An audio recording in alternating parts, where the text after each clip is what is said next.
बिस्मिल्लाहिर्रहमानिर्रहीम अस्सलाम वालेकुम। क्या हाल है आप सबके। तो आज आपसे शेयर करूंगी मैं झटपट फटाफट से बन जाने वाली आसान और टेस्टी रेसिपी। मैं गारंटी देती हूँ एक बार ये रेसिपी बना ली ना तो बार बार ट्राई करेंगे। बच्चे बड़े सभी की फेवरेट बर्गर की रेसिपी, और बर्गर भी ऐसा जो बहुत ही यूनिक, डिफरेंट और जायकेदार है। तो चलें फिर देर किस बात की, जल्दी से रेसिपी को स्टार्ट कर लेते हैं। सबसे पहले तो बर्गर बनाने के लिए मैं चटनी बनाकर तैयार करूँगी। तो यहाँ पर जी एक मुट्ठी मैंने ले ली है फ्रेश पुदीना, एक मुट्ठी हम इस्तेमाल करेंगे धनिया, तीखापन लाने के लिए इस्तेमाल करेंगे 3 हरी मिर्चें, हाफ़ टी स्पून इसमें डालेंगे ज़ीरा और हाफ़ टी स्पून इस्तेमाल करेंगे सफ़ेद नमक।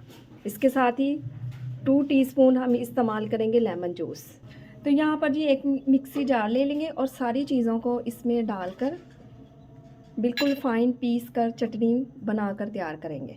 तो यहाँ पर जी चटनी बनकर बिल्कुल तैयार है, तो इसका इस्तेमाल हम बाद में करेंगे। अभी इसे रख देंगे एक साइड पे। तो यहाँ पर जी मैंने एक कढ़ाई ले ली है और इसमें शामिल करूँगी तकरीबन हाफ़ कप के बराबर कुकिंग ऑयल। इसके साथ ही इसमें शामिल करेंगे 1 टीस्पून है मेरे पास लहसुन अदरक का पेस्ट। लहसुन अदरक को हल्का सा फ्राई करेंगे, इसको ज़्यादा कलर देने की ज़रूरत नहीं। और जैसे ही इसकी कच्ची स्मेल ख़त्म हो जाए, इसमें से अच्छी सी खुशबू आने लगे, तो यहाँ पर मैंने ले लिए हैं जी 2 मीडियम साइज़ के प्याज, बिल्कुल बारीक चॉप करें और वो इसमें डाल दें और प्याज को हल्का सा सोते करेंगे। और जैसे ही प्याज हल्का सा सॉफ्ट हो जाएगा तो इसमें डाल देंगे चिकन है मेरे पास बॉयल, ये तकरीबन 400 ग्राम के बराबर है। इसमें मैंने हल्का सा नमक डाल के इसको मैंने बॉयल किया और इसके बाद मैंने इसको चॉपर में डाल के बिल्कुल बारीक इसको मैंने चॉप कर लिया है। चलें जी, अब प्याज के साथ भी इसको अच्छे से 1 से 2 मिनट भून लें ताकि चिकन में अच्छा सा फ्लेवर आ जाए। साथ के साथ इसमें डाल देंगे हरी चटनी जो अभी हमने पीस के रखी हुई थी। तो साथ के साथ इसमें कुछ स्पाइसेस का भी इस्तेमाल करेंगे। तो नमक मैंने चिकन को बॉईल करते वक्त भी डाला था, इस बात का आप लोगों ने ख़ास ध्यान रखना है। 1/4 टीस्पून इसमें डाल देंगे नमक, हाफ़ टी स्पून इसमें डाल देंगे चिकन पाउडर। अगर आपके पास ये नहीं तो आप एक चिकन क्यूब्स भी इसमें ऐड कर सकते हैं। 1/4 टीस्पून इसमें डाल देंगे काली मिर्च का पाउडर और हाफ़ टी स्पून ही इसमें डाल देंगे मोटी कुटी हुई लाल मिर्च। चलें जी, अब इसको अच्छे से मिक्स करेंगे और चटनी का जो पानी है इसको ड्राई करेंगे। तो जैसे ही इसका सारा पानी ड्राई हो जाएगा तो यहाँ पर मैं कुछ सब्जियों का इस्तेमाल करूँगी। शिमला मिर्च ले लेंगे 1 कप, बिल्कुल जूलियन शेप में कटिंग करें और वो इसमें डाल दें। इसके साथ ही 1 कप इसमें डाल देंगे बंद गोभी और इनको अब अच्छे से मिक्स करेंगे। तो सब्जियाँ आप यहाँ पर अपनी मर्ज़ी से भी ऐड कर सकते हैं। और माशाल्लाह से आप अभी से इसका कलर चेक करें, कितना खूबसूरत इसका कलर आया है। तो यहाँ पर जी सब्जियाँ अच्छे से सॉफ्ट हो चुकी हैं।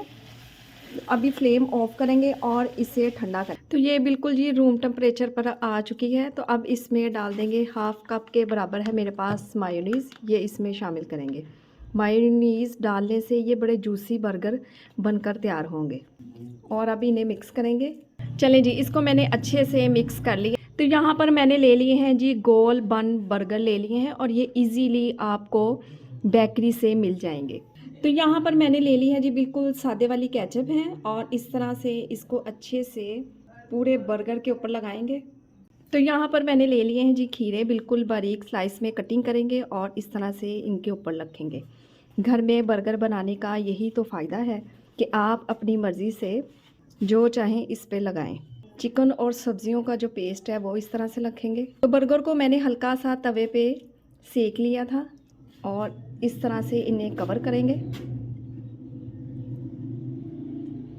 और देखें जी माशाल्लाह से कितने जूसी और कितने ये टेस्टी लग रहे हैं। बड़े ही जूसी बर्गर बनकर तैयार हुए हैं और माशाल्लाह से देखें लग रहे हैं ना एकदम मार्केट स्टाइल टेस्टी।